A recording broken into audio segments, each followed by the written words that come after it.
Alright, here we go. Hello and good luck. TCM 487. I'm sure I'm gonna play. I'm probably gonna immediately regret it.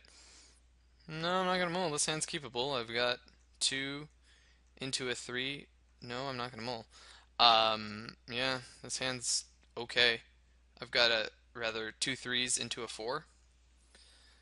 Don't want to accidentally F6 through my turn. If I draw a white source, another white source, it becomes pretty sweet. But then again, this is the kind of things that my deck is going to end up running into.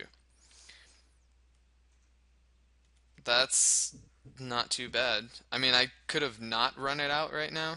And actually, I should have run out the planes. Because just in case, yep, sure, that's fine. Because just in case I draw planes here, I'm going to hate myself for not running it out and have my 2/2 flyer up. Uh, whatever. I guess it happens sometimes. But planes, aqueous form. 1, 2, 3. Triton Fortune Hunter. Now, depending on what I get here, I could draw a card, or I can. If I draw a white, I might just go for it. Wingsteed Rider, then Aqueous form up the Wingsteed Rider, and just go from here. If my opponent decides to attack, I'm gonna block. Let me see it, and that's fine. I don't playing against the control. Ooh, hoo, hoo, hoo, hoo, spicy. Unblockable with your 1/3. All right, so we know the game that we're playing here. So I could very well actually just aqueous form up the Triton Fortune Hunter, draw myself a card, and just go to town. Yep, yep. I guess the scry is going to be beneficial. Yep, return failings. Not surprising. Boom. Forest is actually not bad. Um, yes, it's going to be aqueous form here.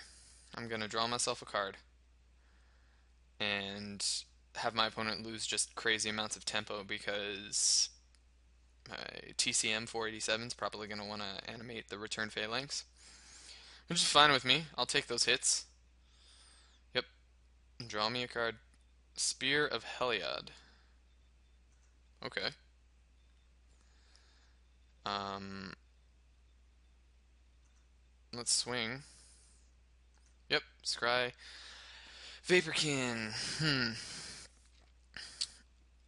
Is that gonna be? I can keep that on top because there's this race game. If it turns into a race, my opponent's just gonna lose so much tempo from it that I don't mind keeping it on the top here. I'll play that and unfortunately can't play anything else because it costs one to filter. But that's fine. Look at all the tempo I lost. But what do I get next turn? Next turn I get 4 of 5. I can play Spear. Ooh, just super aggressive is my opponent. Okay. Wow. Wow. All right. The aggressive blue-black plan. That is a thing. It very well might just be Spear of Heliod next turn, and then just start picking away at things. Cause whoa, I'm getting hit for 5 down to 14. Then again, my opponent spent a Scourge Mark and the turn to do that. Seems okay. It's gonna start getting bad for my opponent pretty soon because I'm gonna start being able to do things with that. But okay, here we go. Yep. I mean, I guess might as well do it because my guy's unblockable.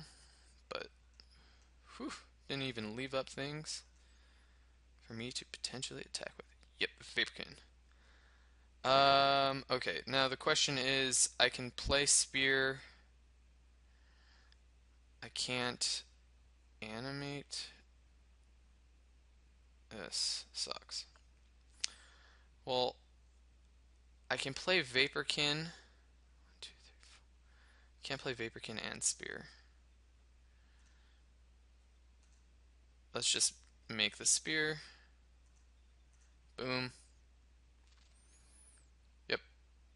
And swing in for 3.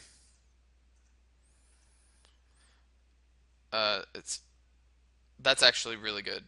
The second white source is actually incredibly good. Now, because then I can play Wingsteed Rider and then still have white open. I don't have to worry about tapping my mana super inefficiently. Still don't have Lash the Whip, don't have another Omen Speaker. Geez, Scry galore. Where's my opponent putting these cards? Uh-huh. Yep, you're allowed to scry. You know what I just realized? My opponent didn't say hello and good luck as well. Jerk. Um, yeah. Okay. Scry, scry, scry, scry, scry, scry. Where you gonna put them? Top or bottom? In between? That would be cheating, I guess, if you put them in between. Put a card on the bottom, put a card on the top. Okay. Sure. Yep. Getting hit for 5 again. Down to 9. Getting in that range. Yep. Yep. Yep. But I guess I can next turn play 1, 2, 3, 4, 5. I can play Coastline Chimera and Vaporkin. Boom. Look, I've got another white source. Yep. Oh, yeah. That makes my creatures awesome, actually, with the spear. Griptide. Hmm. Yeah, I think I'm at the point where I'll keep next to almost anything. Yep. Okay. And the play is it can be Vaporkin, or I can just add to the board. I can kill this thing, or I guess whatever attacks with the spear, which seems not too bad. Hmm. Or I can just put power onto the board. My opponent draws another thing. No, I'm just gonna start putting things on the board. 2, 3, 4. Coastline Chimera. Yep. 2/6 is gonna be hard to deal with. Lash the Whip isn't gonna be doing much. But if my opponent, yeah, actually, if my opponent attacks with Returned Phalanx, can't attack with Lash the Whip, or can't rather play Lash the Whip. I know I can't block with Vaporkin, but tis the way it works. And my opponent's on a clock. I think I'll be winning that race because now I have more blockers and I've got 3 unblockable and 5 pseudo unblockable with what's on board here. 8, still a 2-turn clock. My opponent's got me on a 5, 6 2-turn clock, but this isn't getting in. Nimbus Naiad. Okay. Yep. Well, I'm gonna have to draw a way to deal with that sometime soon. I guess it would have been beneficial to leave up Spear. Griptide is indeed a way to deal with that. So, why don't we just attack with the team? Actually, I'll leave back Coastline Chimera. Actually, I can even leave back Wingsteed Rider. 1, 2. Show the green. Because if I attack with these two, I hit for 6, it's still a 2-turn clock. It just makes it a significantly stronger 2-turn clock, and then I can... My opponent's going to have to animate. I can block this here. It's a really bad trade, though. I don't want to trade a Wingsteed Rider. So what I'm going to do is attack with Vaporkin, Triton, Fortune Hunter. Yep. I get a scry and I get to see what I'm drawing, because I actually unfortunately forgot about Griptide. Let's put that on the bottom. Don't need it now. Yep, hit for 6. Boom. And I can play 1, 2, 3. I can both. Is it dealt damage to you this turn? Okay, so I can do both. Hmm. I've still got my opponent on that clock. I can hold back the Wingsteed Rider and threaten this. No, I'm actually gonna make my opponent go for it. can't forget to play that. And here we go. Yep, I'm playing three colors. You should be scared. But here I've got multiple angles of attack. Baleful Eidolon. Okay, you're gonna have a bad time.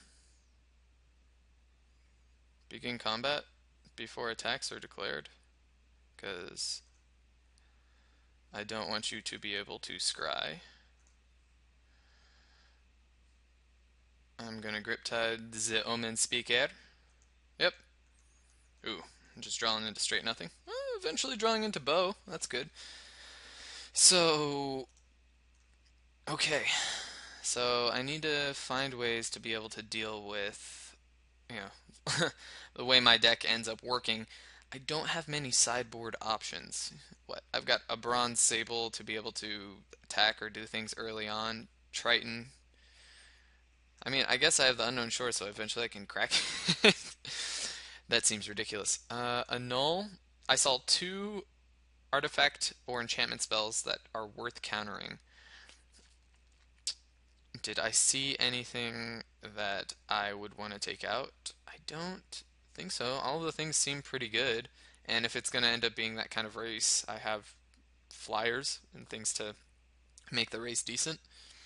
So I don't necessarily see a reason to not do it. I guess Chosen by Heliod might be a good addition in the deck. I don't know. Hmm. I don't think there's anything I necessarily want to cut though. Four Vaporkins will be sweet. Yeah, this is uh this is what I'm gonna end up going with. Alright, here we go. No, I'm gonna keep this super speculative, but if I draw I'm on the draw first of all. If I draw blue of any sort, then I'm in pretty decent shape. If I draw a land of any sort, then I'm still gonna be okay. Yep, sure. My opponent can lose all that tempo. Boom, and you are gifted when things happen like that. You're just gifted. Yeah, I have a feeling. Yep. Oof. Ooh, super, super ridiculous tempo swings on behalf of me. Sure, you can do that all day. That's fine because I'm actually going to do the exact same thing on my Vaporkin. Actually, it might even be better to just add more to the board. Yep, that's fine here. Boom. White.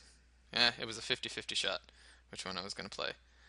Um, which then means that I do want to have more things on the board so that next turn. Okay.